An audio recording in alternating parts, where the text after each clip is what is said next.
អ្នកទាំងអស់គ្នាដើរលើការរៀនពីសាកលវិទ្យាល័យក្នុងពេលតែមួយគឺមានមូលហេតុណាគេបានគេជ្រើសរើសរៀនពីសាកលវិទ្យាល័យក្នុងពេលតែមួយល្អអត់តើខ្ញុំគួរតែរៀនពីសាកលវិទ្យាល័យក្នុងពេលតែមួយអត់ផលវិបាកនិងផលវិជ្ជមានឲ្យគេខ្លះទៅការខ្ញុំហ៊ានទីថ្នាក់ទី12គឺខ្ញុំអត់ដែលឮសោះហ្មងការហ៊ានពីសាកលវិទ្យាល័យពីជំនាញក្នុងពេលតែមួយ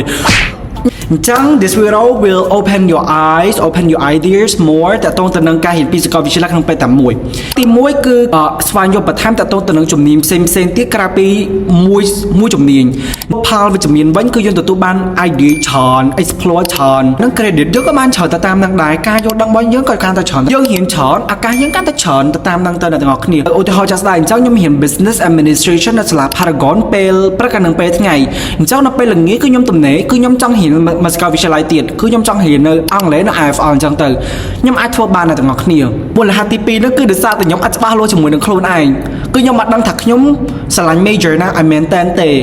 គឺកុំគិតច្រើនតែហ៊ានទាំងពីរសាកលវិទ្យាល័យហ្នឹងហ្មងតែ explore តែហ៊ានខ្លួនឯងផ្ទាល់ហ្នឹងហ្មងថាខ្លួនឯងចូលចិត្តជំនាញមួយណាជាងពីសិស្សច្បងខ្ញុំភាគច្រើនគាត់អាចតស៊ូបានទាំងអស់គ្នាគាត់ហ៊ានចាប់ទាំងពីរសាកលវិទ្យាល័យហ្នឹងហ្មងទទួលបានពីបញ្ញាបត្រហ្នឹងហ្មងពី degree ហ្នឹងហ្មងគ្នាផលវិបាកគឺយើងជួបប្រទេសច្រើនជាងគេគឺអាស្រ័យមិនច្រើនគោអាស្រ័យមិនហ្នឹងហ្មង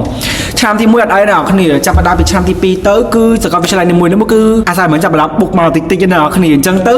គឺវាពិបាកមែនតើសម្រាប់ឲ្យពួកយើង you know គ្រប់គ្រងពេលវេលាគ្រប់គ្រងបែងចែកការងារថាយើងគួរធ្វើអាណាទៅអាណាទៅច្រើនពេកយើង burn out យើង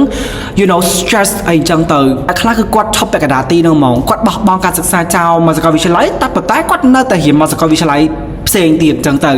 ប៉ុន្តែអ្នកទាំងអស់គ្នាបើសិនជាអ្នកគ្នាអូខេ I can do it ខ្ញុំមានសមត្ថភាពខ្ញុំអាចធ្វើវាបាន go for it ដោយសារតែ there's a lot of people out there ដែលគាត់រៀនពីសាកលវិទ្យាល័យហើយគាត់នៅទទួលបានបន្ទុកល្អដែលគាត់អាចបែងចែកពេលវេលាបានល្អប៉ុន្តែសំណួរអីដែលខ្ញុំចង់សួរទៅកាន់អ្នកទាំងអស់គ្នាហ្នឹងតើអ្នកទាំងអស់គ្នាអាចគ្រប់គ្រងពេលវេលាខ្លួនឯងបានល្អអត់អាចគ្រប់គ្រង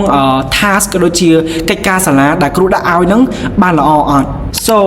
if you want it go for it don't let anyone stop you so I wish you all the very best and thank you so much guys for watching this video don't forget to like and follow me bye bye